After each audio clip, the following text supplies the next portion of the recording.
You see, that's what you don't want. Still in good shape. We just need to rinse this out. Put some anti-corrosive stuff just for peace of mind.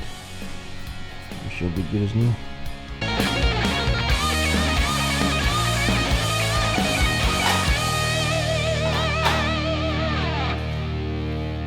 Look, guys. At the end of the day, it's just fishing. It really doesn't bother me to skunk, but that's been what's been going on. That's been what's been going on. Truthfully though, that's what's been going on. I skunked for 2 days straight. That hasn't happened in a good long while, but I gotta tell you guys something. During this past two weekends ago, or 2 weeks ago, 3 weeks ago, it's been a couple weeks. Low temperatures hit. Trout disappeared. 1, 2, 3, 4 days go by and there's still no trout being caught. We're gonna start off corky, green, purple. I don't know if they call that purple haze. I don't know what this is. I do see something floating over there, but I don't know what that is. It looks too big to be a fish. I'm not gonna lie, I was freaking out. I need to stop eating these sunflower seeds. Not gonna lie to you guys, I seriously thought we were gonna run into some big problems. What's weird about these guys is it was probably a worse bite this time around, even though kind of very little deaths, than it was even when it froze. There was no problem. The only difference was we were seeing big floating trout everywhere. It looked bad. We actually, I feel kind of bad about saying this, but we actually did even enter a tournament. The South Texas Winter Classic. I actually have multiple wins on this series. This was the first year that I got second. This was in 2001. What's crazy about this year was we got second with like, first off, we didn't even catch our limit. We only had a couple, and they were bad. Like, we were scared that we were gonna get DQ'd or people were gonna think that we cheated, because these trout, they look like crap. Like they look horrible, man. They look like they were all mushed up. Their skin and scales looked like, it looked like you were holding trout for a while. And like, we were honest with the directors. We were like, hey, we have a couple trout, but they kind of look bad. I went into some areas up and down Laguna and saw some decent kills there, but they were like in real funny areas that I was sure the trout were gonna die there anyway. So were there deaths? Did trout get affected? Absolutely, 100%. But what's cool about it, if there's a positive we can take from this, these trout were still in transition and they were still not fully on those super shallow shorelines. So what that says is it was easy for them to sort of retract and go back into even more deep water. And I think that's what happened. Those trout got super lucky. They were caught in between transition, is my theory, and they were easily able to go back. Whereas the big freeze, the one that did kill many trout, were already shallowed up and just didn't have enough time to respond to it. Got shocked, and a lot of them died. Even in areas that do hold some moderately deep water. They just didn't have enough time. This time they did.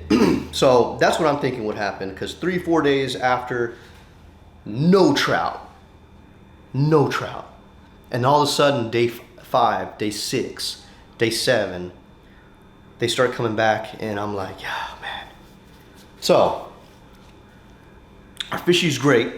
Our fishery is great. And if you have not seen the previous fishing episode, I'll put a link up here somewhere on one of the cards so you guys can check that out. Every year, to check my sanity, I have to ask myself if I'm going to get tired of this grind. But every year, this dang itch just keeps getting worse.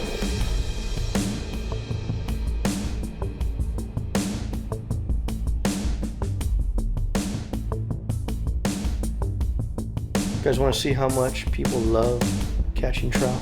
So what's next? This weekend coming up, we have some areas are going to be dropping up and down the coast to about 40 degrees. And some of it may even get lower than that, which is, that's pretty cold. So I would say if you're out red fishing, you're probably on some phenomenal redfish. Probably, maybe in some areas, like the numbers are there, but the quality's not there, right? Depending on if you're fishing brackish, dirty, clear water. I think clear water, guys are doing pretty good there. They're still able to get on some solid reds, as long as they have good cover. Deeper areas to transition to when need be. Marsh, brackish, probably the same thing. Probably getting on some good fish. Obviously not as plentiful, but they're definitely probably hungry and moving, and they probably have some solid weights, I would imagine.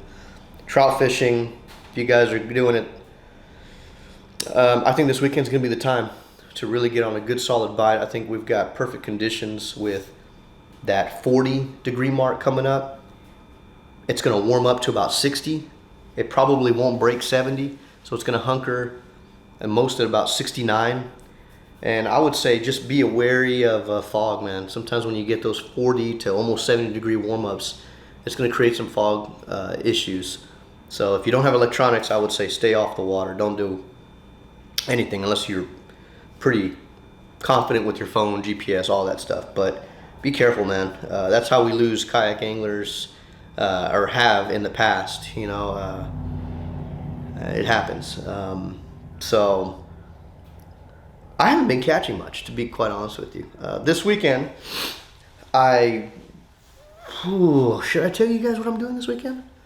I'm filming a bonus episode. All right, so trout fishing for me, over. It's been over for months. Ta-da! I've been done with trout fishing for a while now. I don't even need to go into, well, we're in January, but I don't even need to go into February or March. Nothing. I've got everything. We got on them quick this year, okay? And all that is in production. So I'm having fun right now. And I said to myself, you know what? I'm gonna do 3 episodes, maybe 4 of the experience. Not gonna show all the content, just enough to where you guys can get the experience. And then we're gonna end it with a bonus episode. So that's what we're filming right now. And I have a special guest. I won't announce who it is. Really, I have 2 special guests. One of them is my buddy, but the other one that's gonna be there, he's never been behind a camera, I don't think. He's never, oh no, he's been behind the camera. He's never been on this show though. And I'm excited to have him. So, hope you guys enjoyed the report. It's been fishy for a lot of you guys, I know it. All right, guys. Till next time, and if you're wondering about the next episode, it's like 80% done. Later.